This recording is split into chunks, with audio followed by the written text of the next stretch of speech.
Welcome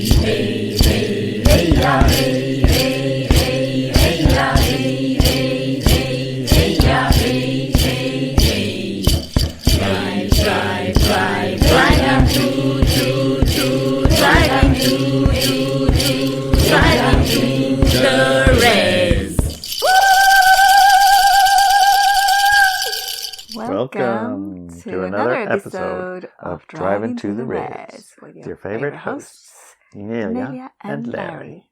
Nice job. Nice job. We did good. Mapping to Ilya and Adelina. Yeah. Who were mapping to us last show. Ilya in the and second Adelina. hour. Remember their second hour? Uh-huh. Yeah. That was a really excellent conversation. It was. Yeah, we talked about Sasquatch and communication, connections, and the Lemurians. And nature and how it talks and how it agrees or disagrees and all these things. Light, dark human reality constructs and those type of things. Yeah, the second hour was awesome. Yeah, we wanted to talk more about Sasquatch and Lemuria because, I mean, in a way, in a very big way, I guess, you can separate normie from not normie if they even know what Sasquatch and Lemuria might mean. You know what I mean? And aliens. Oh yeah, and aliens too? Mm-hmm. Oh, if you have aliens, Lemurians, and Sasquatch in your conversation, as a normal conversation, and the other person is going, oh yeah, right, I'm wondering about the blah blah blahs about the blahs too. Then you know you're talking to the right person. Yes, that'll be a hint. Mm-hmm. Mm-hmm. Kind of funny. That's really funny. What do you want to talk about this go round? I thought we could talk about something that's been going around the podcast circles quite a lot. You mentioned a couple of programs, but we'd also listened to one some months ago as well, which is the theory that our society and our civilizations get reset every 100 or 200 years or something like that. Oh yeah, the Tartaria thing, maybe. Yeah. I'm not quite sure what the Tartaria is. Maybe that was a name that they're using for the prior civilization. Is that kind of the idea? I'm not familiar with Tartaria, but I am familiar with the concept of the global reset, and also the how they use these international fairs. They have a name, I can't remember. World Fair. The World Fairs to tell people, okay, this is the civilization we're having now, type thing, right? They reprogram the society. And some people have made good, you have mentioned many times how you've seen books from the 1800s talking about the exact same things that they're talking about today. Yeah. Like the salmon culverts, and the drainage and cutting of the trees. The water gets muddy, and then the salmon can't spawn, and then it's like brand new news again in 1950, 60, 70. Yeah. And it's conveniently forgotten, so you keep cutting the trees, I guess. Right. So it feels like and the good point is when a child is born, we infuse that child with accepted memories, right? Mm-hmm. But there's nothing really that we can prove about the accepted history of the planet. Except for what's in the books, right? That's the proof, what's in the books, but who wrote those books? Right. What's the publisher? Mm-hmm. Because the publisher decides what's getting printed, at least in the past, right? Yeah, exactly. So whoever owns the publisher, in a sense, owns the decision on what is published. Mm-hmm. And the couple of podcasts you mentioned before, one of them is Freeman and the other one was Fireside Chat, I think. Yeah, but I didn't listen to that one yet. Oh, okay. But I heard one of our community members talking about it. They were talking about how the moment that we're going through what we call a split, the larger society will call a reset. And even on the news, they call it the Great Reset, don't they? Right, yeah, that might be an interesting way of looking at it. Yeah, what we call the split, the light dark would call a Great Reset. Mm-hmm. Pretty interesting, yeah, that could be true. That sort of rings a bell. Do you remember when we were in England together? One of the stores had this bread bowl that you put stew into. Mm-hmm. And we went to the upstairs, and it was really like, it's built for small people. Yes. Like the stairs are narrow, the chairs are small, the windows are small. It's like miniature people. The doorways. Doorways are small. We're not tall, but I kind of felt like that door can't be any shorter, or else I'm going to hit it. And then we went down into the basement of it, and in the basement they had a little museum. Oh, and in the museum, you had to go even further down, one more story, to get to where the original store was located. That was at street level. Basically, now we're talking 2 stories underground. Mm-hmm. That was ground level. Yeah. And it was dug out, and they had been doing the same thing, a bread bowl with some stew in it. The same bread bowl, same recipe. Whenever. Million to the Romans, the Roman soldiers would come and get some bread and some stew or whatever. But when I was looking at that, I was looking at that and was thinking, now how is it possible for it to be 2 stories down and be street level? Everything's 2 stories deep of mud since then. Mm-hmm. And Rome itself, remember? We went to Rome, yeah. Yeah, and the dig was 2 stories down. Yeah, that was 2 stories down too, of mud. Yeah, so there was this concept of a mud flood, or a liquefaction of the ground, and everything sank into it. Mm-hmm. Sank down anyway. And so let's just say, for instance, it did happen. How would you prove it? How would you truth it? How would you even find out? Mm-hmm. And let's say there's 100 explanations, such as, it's by the river and it just flooded a whole bunch of times, and over a few hundred years the level of the street has risen because of the mud from the river. Which, I've seen floods, and they definitely do leave stuff behind. But if it floods and you go back to work, you clean the mud out. You don't leave the mud and then just keep working. Good point. That's a good point. And it wasn't that distance of a history, really. Not so far back that it's inconceivable. It still had the oven there. They had to build a new oven higher. Mm-hmm. Remember? Yep. But there isn't an oral history or written history of how it got to be that. There's only the speculation that it's probably from floods, Because I don't remember them reading and saying, in 1810, we had such a massive flood, we just had to build on top of our old spot. No, they didn't say that. No. Yeah, there's no concept. There's no memory of how that happened. There just is digging down and, hey, look, we still have... There's the same place here we used to use, remember? Yeah. No, I don't remember. And so, the same in Rome, digging out that stuff. Same in Stonehenge and places like that, wasn't it? Dug out to find. And Easter Island, remember? They only had the tops of it were showing, and they dug out, and then they found they were super duper tall. Yeah, Easter Island for sure. I don't know about Stonehenge. I think that was actually still on the surface. I don't know if they had to dig it out. I don't remember. Maybe. And in Egypt. But definitely not 20 feet. Yeah. And in Egypt, all of the stuff is buried under sand or whatever. And I suppose the pyramids stick out, but they could go underground more too. They could, yeah. When you start looking, it's like many of the things in our reality, when you start looking at, like going to the hospital and medicine, you go like, wait a minute. Some of these things are weird. Like what? In medicine? Mm-hmm. Well, for instance, that the treatment of the symptoms isn't handling the problem. It's just treating the symptoms of the problem. And when you realize that the treatment of the symptoms of the problem isn't actually dealing with the problem, you go, well, why is it based on treatment of symptoms, this medicine? Right. It's very, very non-secular. It starts you on a path of looking at, well, what's going on here? And so when you go into what's going on here, you start opening up the rabbit hole, as they like to call it, and you find there are a lot of contradictions in what you would think would be the right thing to do. And you assume, and that's it, you assume the process of science, the process of medicine was based on, hey, I did this and then it made them better and they stayed better. But you find that isn't actually true. I mean, even in most recent times, the treatment for something was just the treatment that the old guys said that's what you do. And there wasn't even a follow-up, does it actually works? That didn't even exist.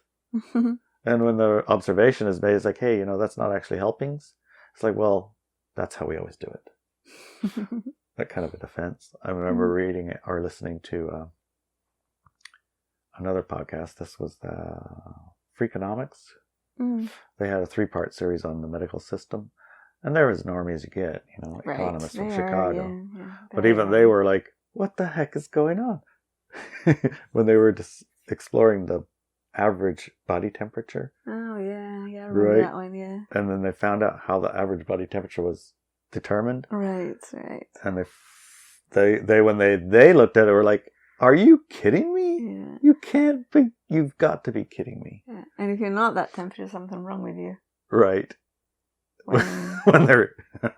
one person's temperature changes throughout the day and night continuously, quite a few degrees as well, as a normal. As a normal, and often people have a set average range that is very different to different the next than person. A normal temperature. But when you go get your temperature taken and it's XYZ, then the story is XYZ, so you just go with the story. Well, similar to this, it's like I have noticed too, around the world there are these massive constructions that are,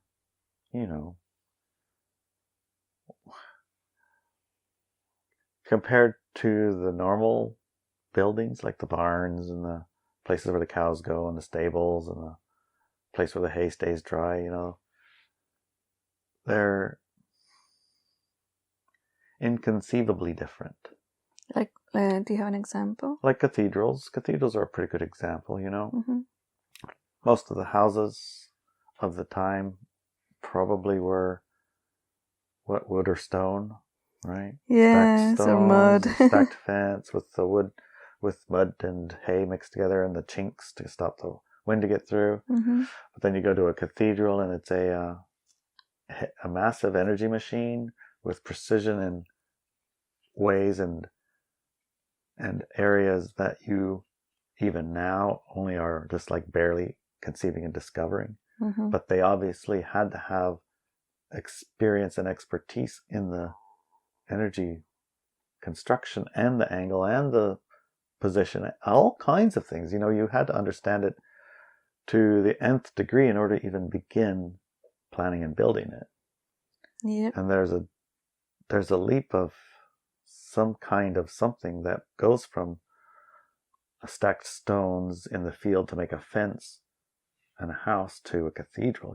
That's not even close.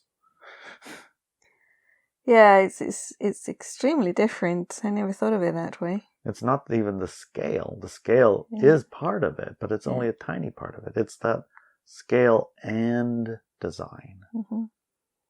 And the solidity of it and the permanency of it as well, because you could say, oh, well, today we might be able to construct one of those, but nothing modern really reflects what that is.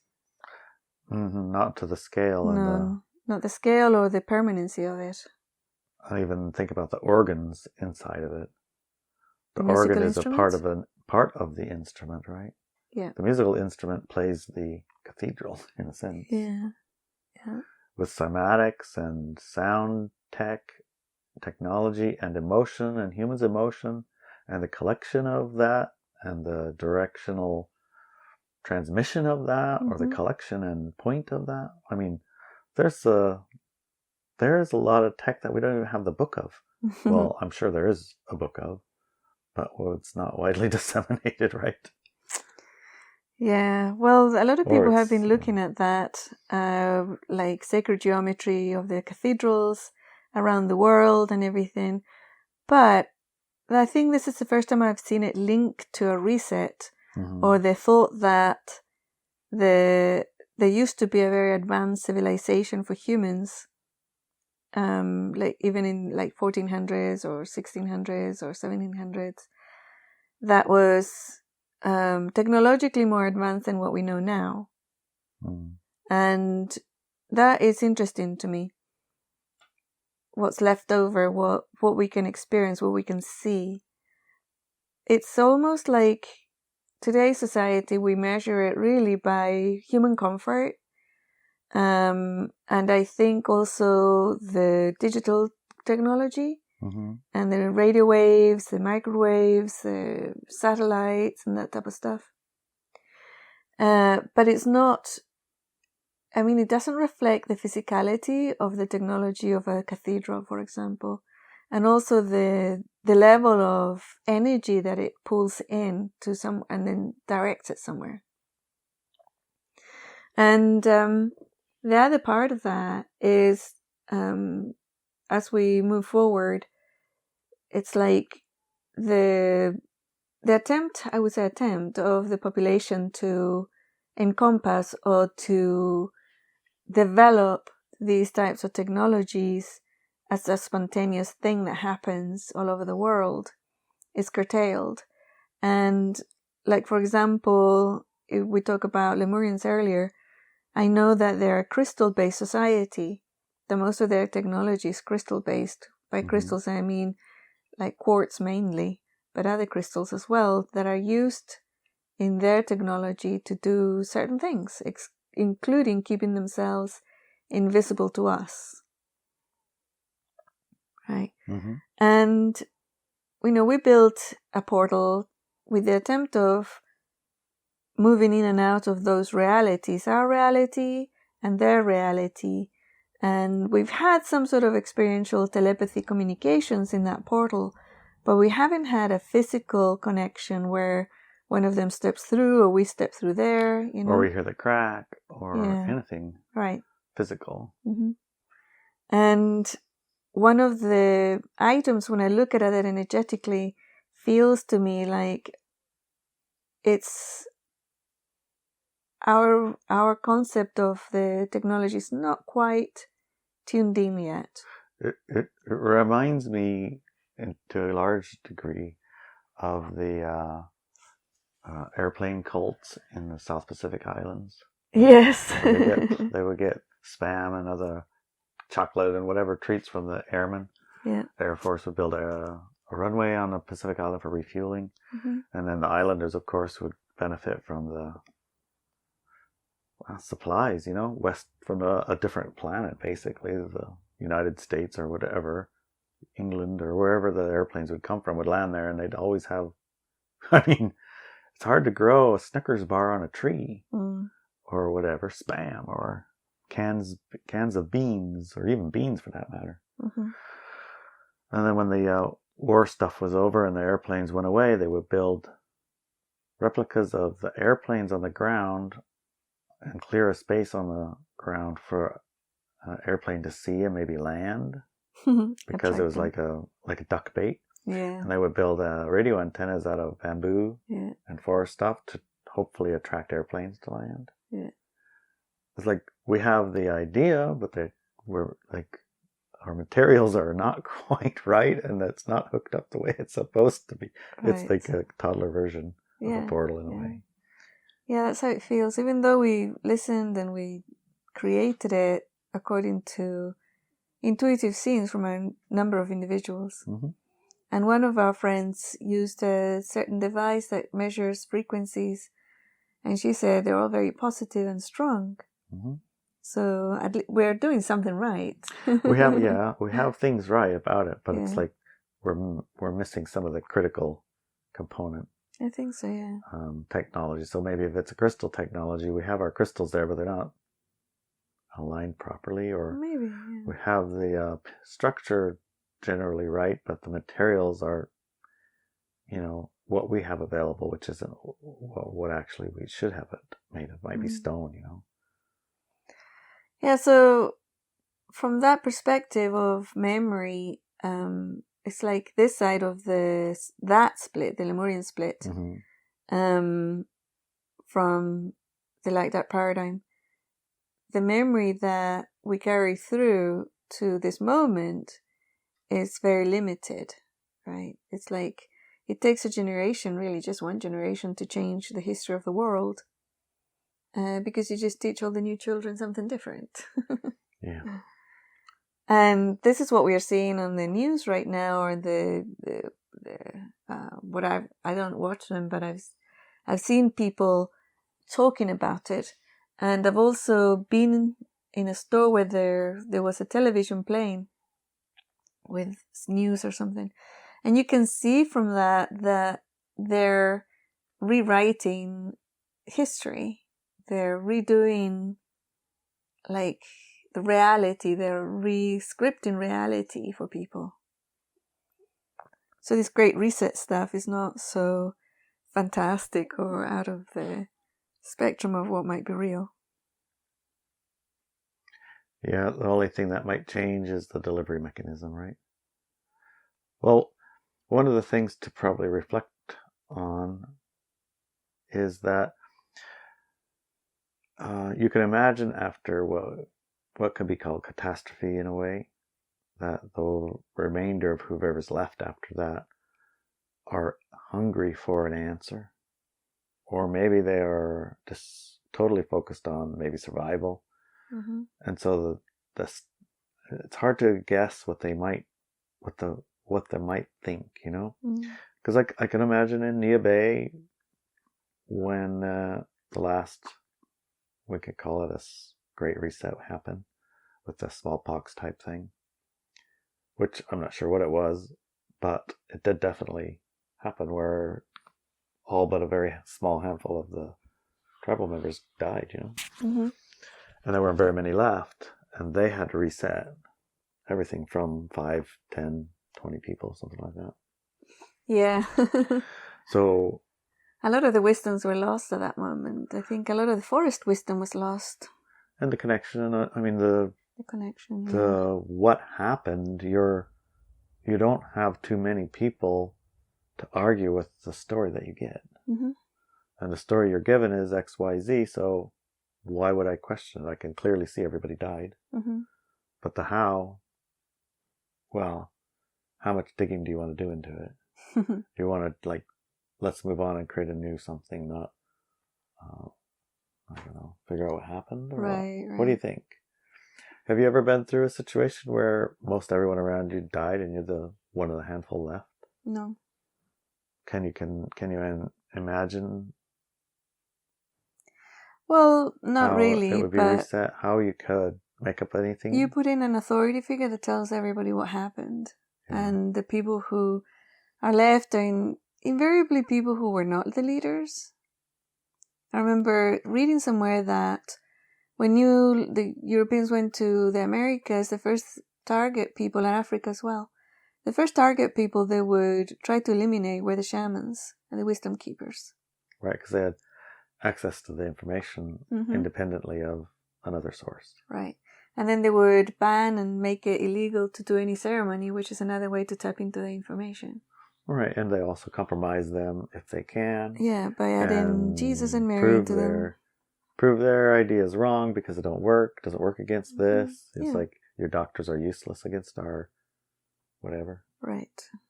So undermine their wisdoms. Legitimacy. Yeah, and their wisdoms. And then generate and create new ones.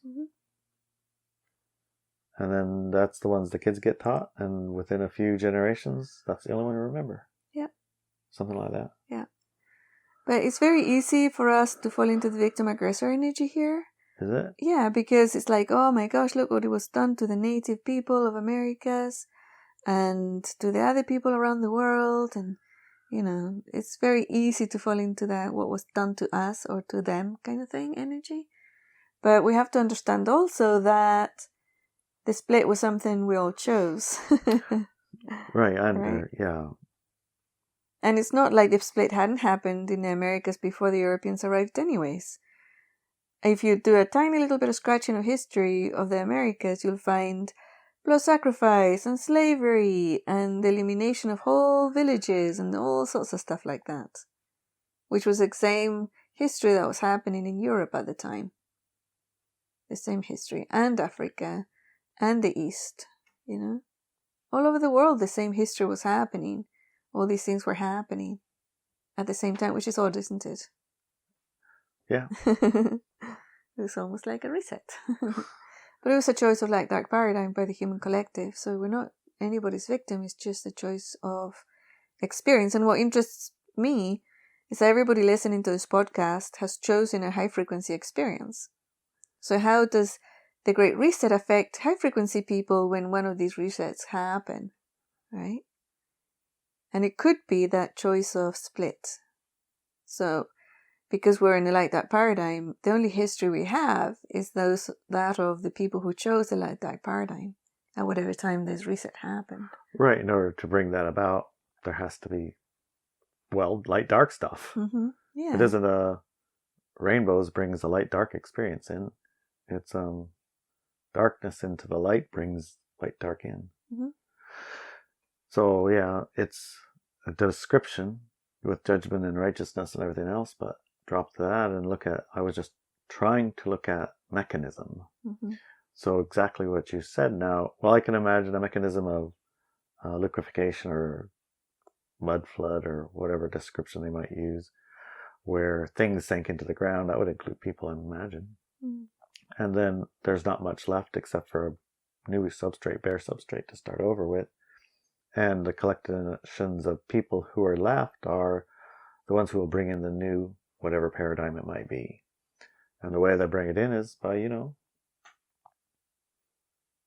writing what it is. Yeah. It was God who did it, and he was mad at you for XYZ. You're all sinners and you need to this YZ, whatever the story might be.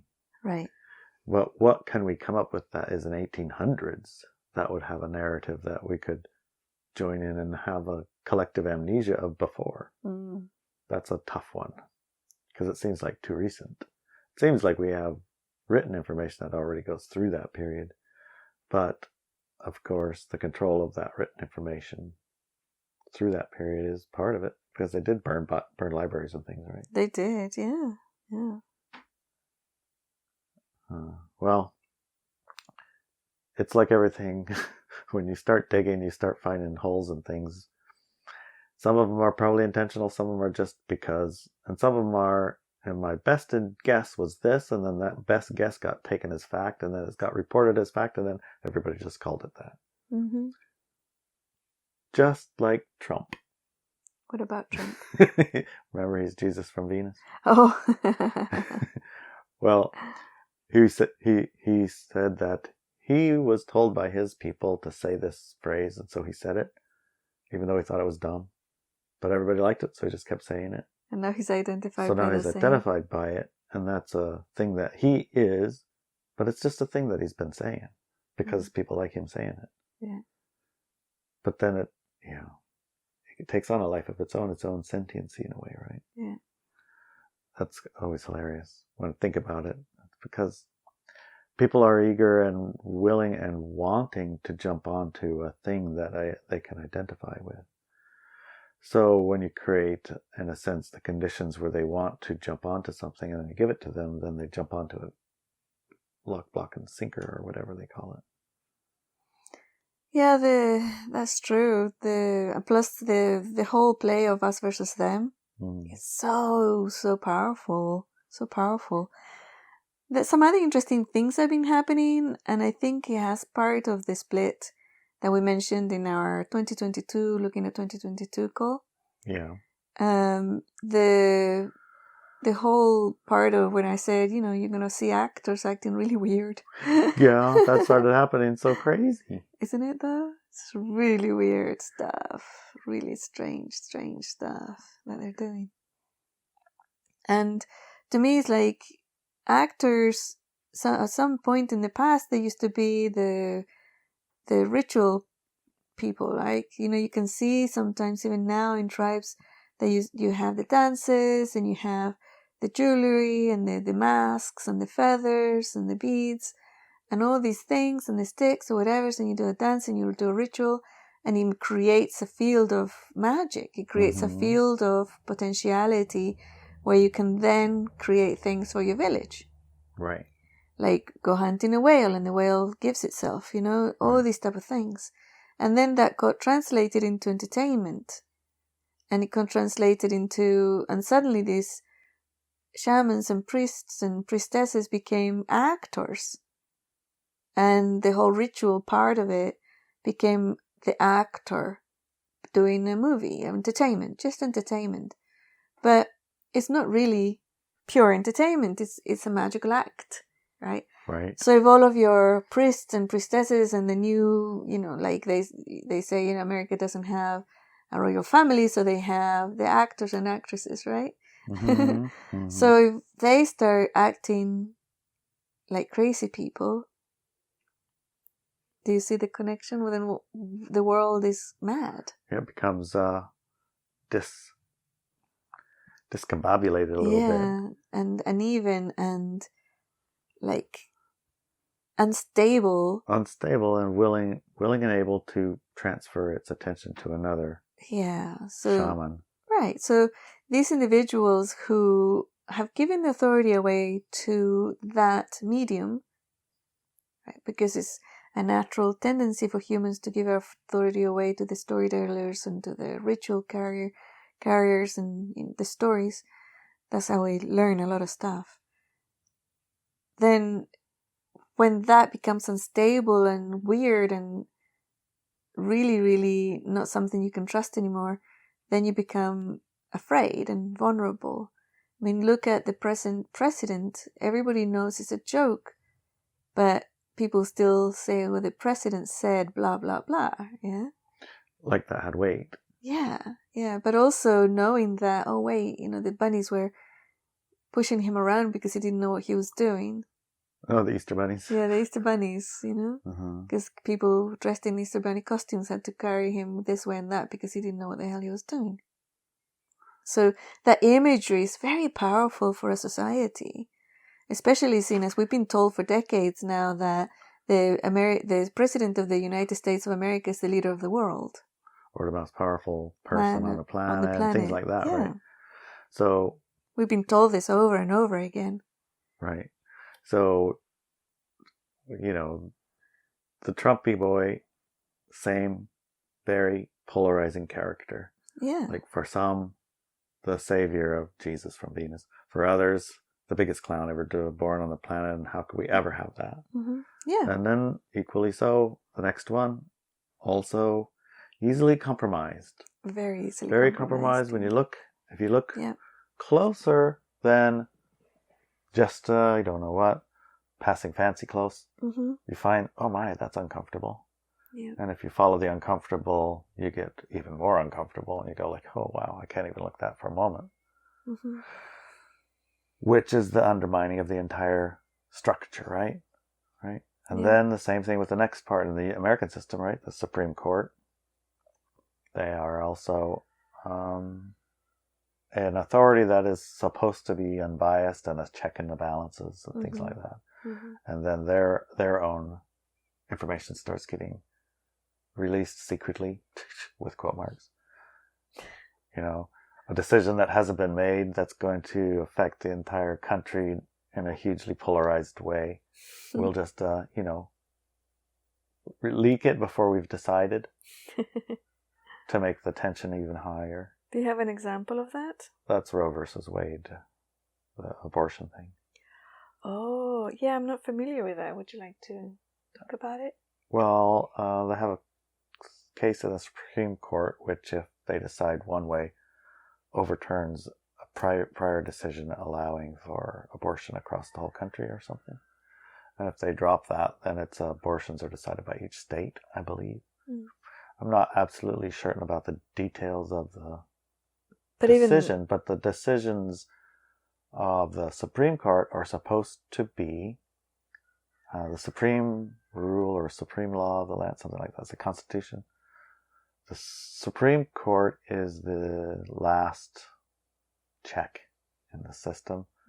Something along the lines. So if senates and representatives generate the idea of a law, and the president goes along or vetoes it one way or another, and if it's passed by the president and the House and the Senate, everybody says, yeah, it's a law, the Supreme Court can still take it and say, wait, that violates the Constitution or it violates this, and so it's not a just law and it's not to be followed. That kind of a thing. I think that's generally the idea of the system.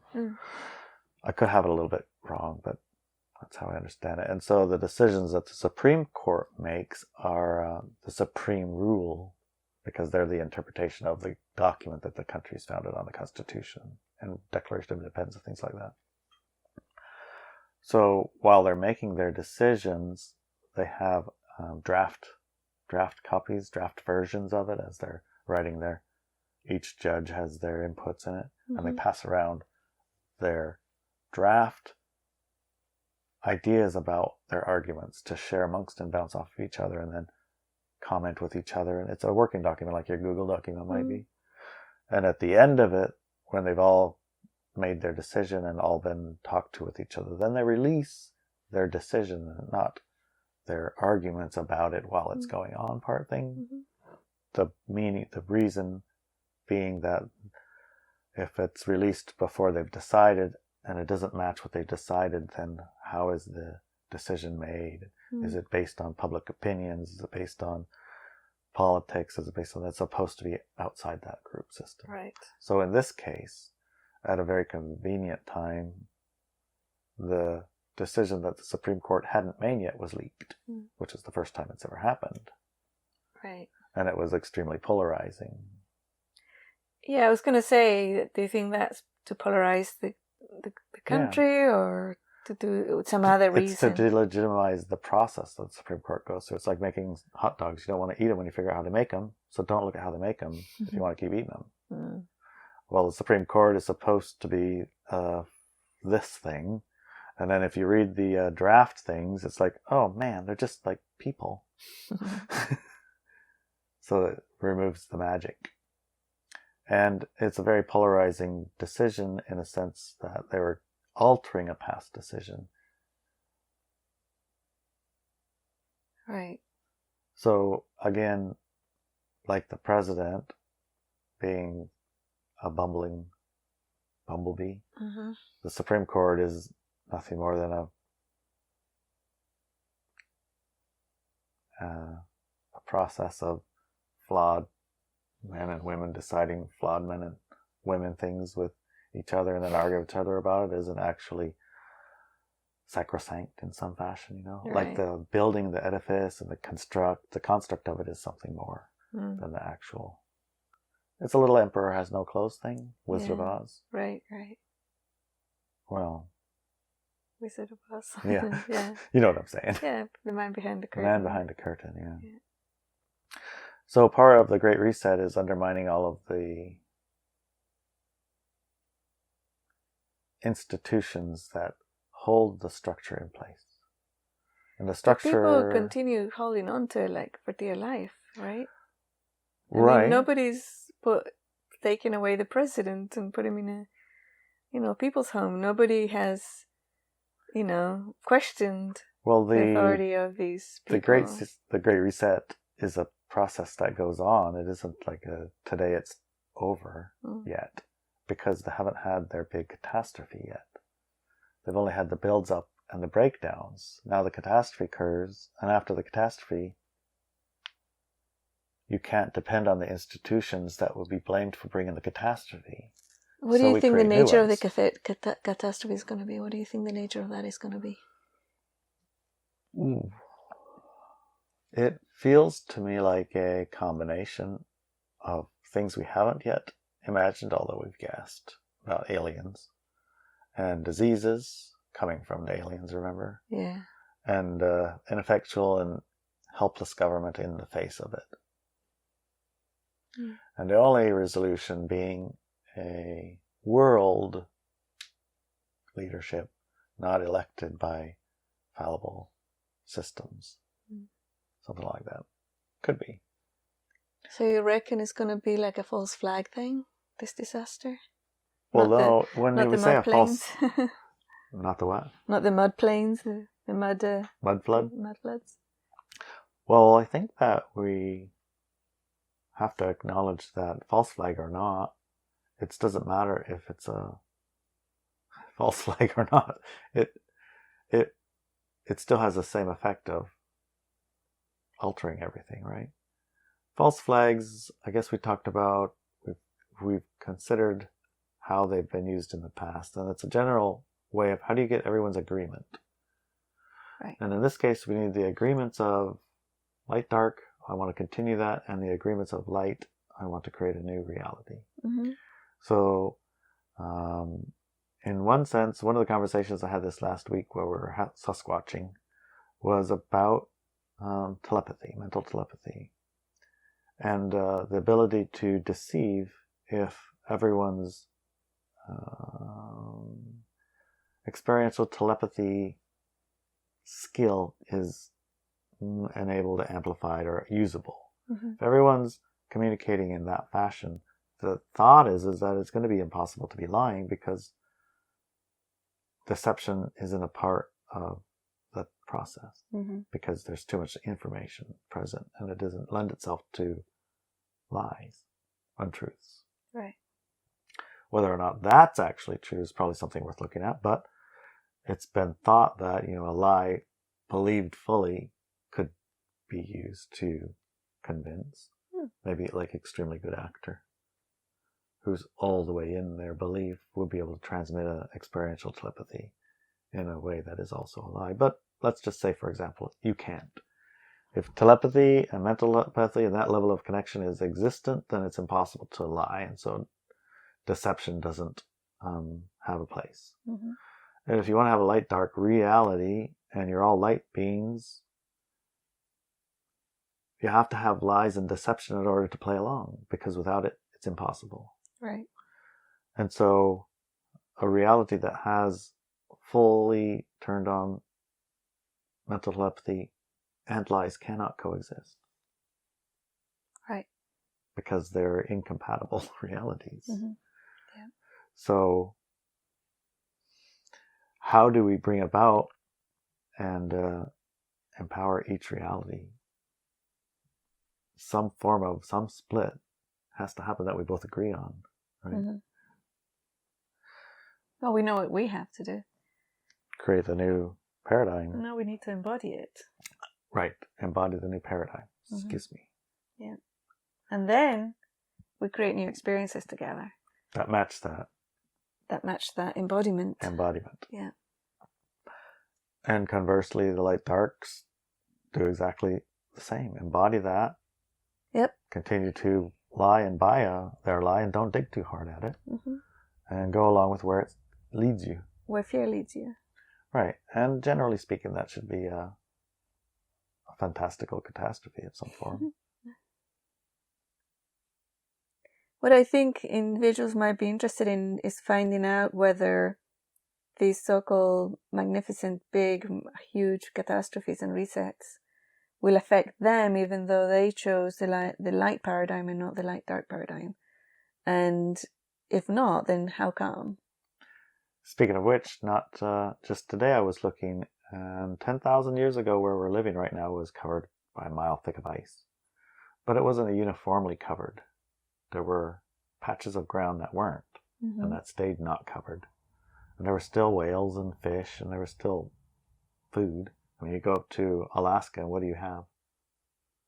Further north you get, massivest piles of food, crabs and halibut and salmon and the giantest schools of fish that exist. Mm. For some reason, fish and ice like together. I don't know. Crabs too. Russia, totally filled with fish. Giant piles and piles of fish. Canada, the northern latitudes of Canada, the iceberg alley where, the Titanic and all that was at. Uh-huh. That's where the largest cod grounds on the planet are, by the cold and the ice and I don't know why, but that's the way it works, huh? Mm-hmm. So where I was going was 10,000 years-ish ago, thereabout, the villages to the north of us had an oral history that they have been here through and before and after that. And they lived in a strip of land that was clear of ice. Mm. And it had been clear of ice and stayed clear of ice through the entire time. And it was an oral story, like a macabre. We've been here since time immemorial. Mm-hmm. But an oral story, it's a little bit like, so you say, but where's the proof? Mm.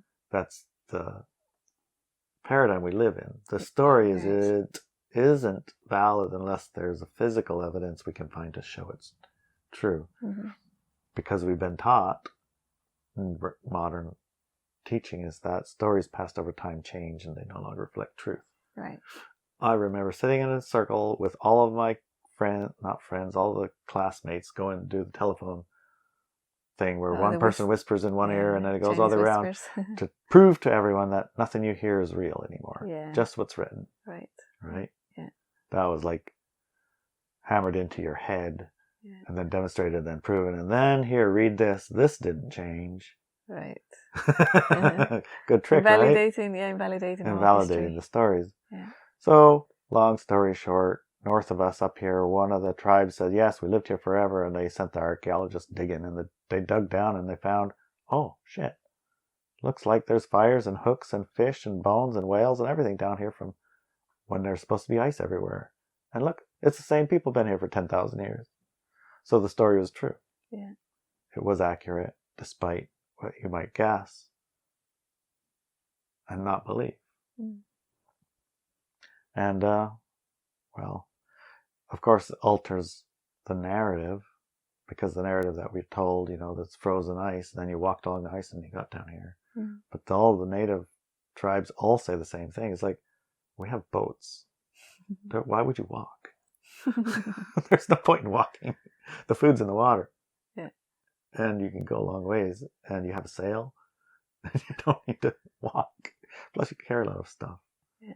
They've been using boats for a long time. Ever since there's been trees, there have been boats. And probably before there was trees, there was boats. Yeah, maybe. Remember, I saw the reed ones? Yeah. Point being is that the written history that's approved is the history that gets written.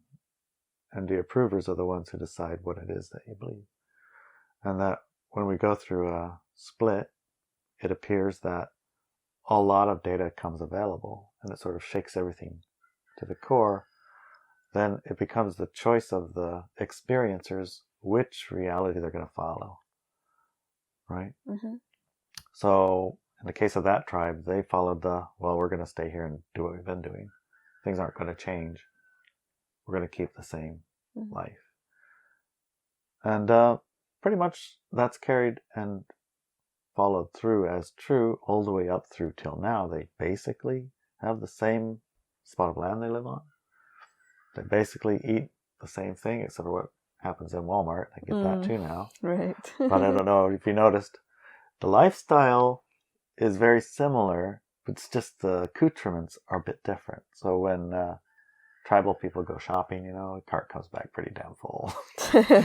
And when you go car shopping and your car dies, you don't take it to I don't know, where do people usually take their cars when they die? They don't just park them on their ground. No. They go away somewhere. Right. I think I saw a collection of them downtown, junkyard or something. Yeah, the junkyard. Yeah, well, on the res, you just keep your car, and if it dies, you just put it over there. And then if you need a piece, it's there. Right. If you don't need a piece, well, you can put stuff in there to keep it from getting wet. Or chicken coop. Or chicken coop or whatever. And sure, over time, a lot of our tribal people go to schools off the res and go to paradigms that are completely and utterly different. Then they bring that back. Yeah, they do. And so or often never come back. They don't come or back. they don't come back, But after some time, cars end up at junkyards instead of in the yard. Yeah. They bring those values, different ones, back. But it's an evolving and not a static civilization in the first place. So I think that their experience of the split was benign. They just had embodied the life that they lived, and they just kept doing it. And the ice didn't go there. It went everywhere around them, but not where they were. And they ate just fine. They had fires, and they cooked on their fires, and they smoked their fish, and they told their stories and did their dances. So similarly, some places are going to be a mile under ice, not literally, but maybe, I don't know, probably not literally. And other places are going to be just fine, the same as before. Yeah. It'll be the decision of the people who are living it. So when you ask, what is it going to be like?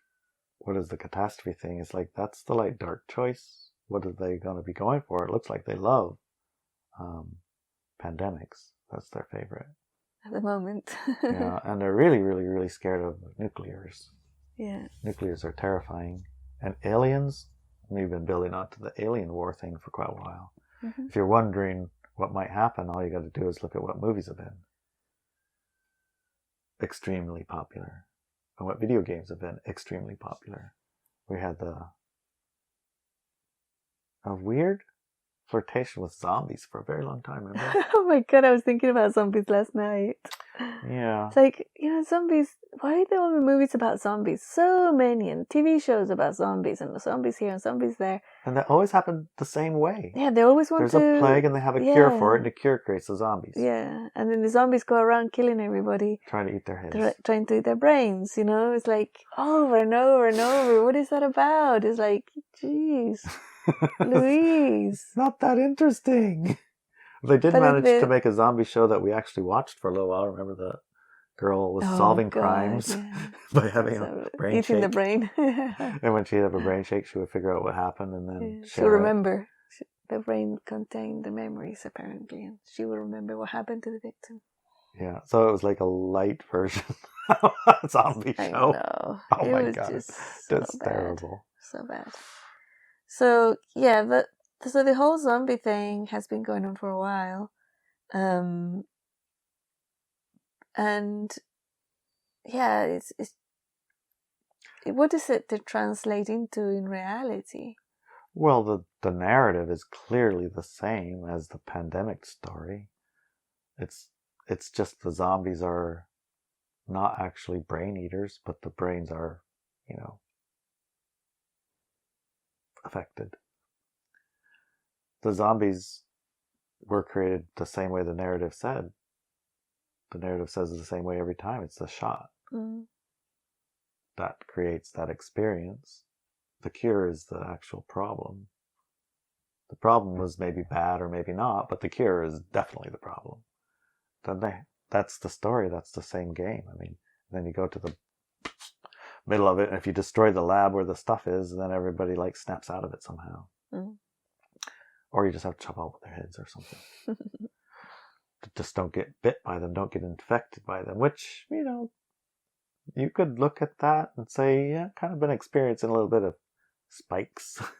The spikes are getting to you. Anyway, the problem with this is that the story isn't rooted in what we would call truth for a high frequency light paradigm individual. It's rooted in a storyline that a light dark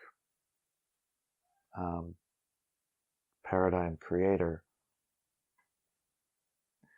is recruiting for. Is that right? Yeah, they recruit. They're recruiting for members of that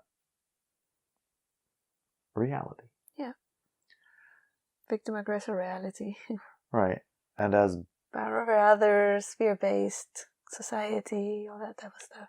Right. And despite all of our efforts as light beings to create light paradigm, we have to acknowledge that we've spent thousands of lives probably flirting and playing and doing light dark realities. Yeah. So it's interesting watching it deconstruct. But it's also important probably to spend at least as much time on the construction side of the light paradigm, right? Mm-hmm. At least as much, probably more. Probably more. Probably more. So, watching it burn down is interesting, but more interesting should be the life that you're creating on that little strip of land that the ice is all around, that it doesn't even get to. Kind of? Yeah. Kind of? Yeah. I don't know. I feel like we're at the very beginning of, even though it feels like probably in some ways we're well into split, it feels like just the groundwork is set and the actual splitting is still coming, It's like the big guns haven't come out, not even close. What would be the light workers' big guns, do you think? Well, the light workers' big guns would be the places where the ice doesn't go. And inside yourself, right? The ice doesn't go into you. You do not get engaged in those low frequency games and fear and stuff like that. And one of the things is like a little bit woo-woo, but if you don't subscribe to those light dark paradigm narratives, and if you do know that you as a light worker came here to embody the new paradigm, the high frequency paradigm, express your inner energy, which is extremely high frequency. If you know this and do it every day, your life transforms and becomes filled with ease, support, and it feels like the entire paradigm supports you in that. Yeah, it does. It does. Even the light dark paradigm choosers support you in becoming just light. Yes. It's really incredible. It's incredible. And it's filled with ease. There's no disaster involved. There's no loss or anything. It's just a continuation of and an expansion of your light paradigm choices. Really. Yeah. It's just life gets and stays and becomes more and more and more and more and more and more. Yeah. Light. Yeah. Right. And then you start seeing people and seeing things and seeing opportunities and seeing friends and seeing tools that really support you. Quite deeply support you. Yeah.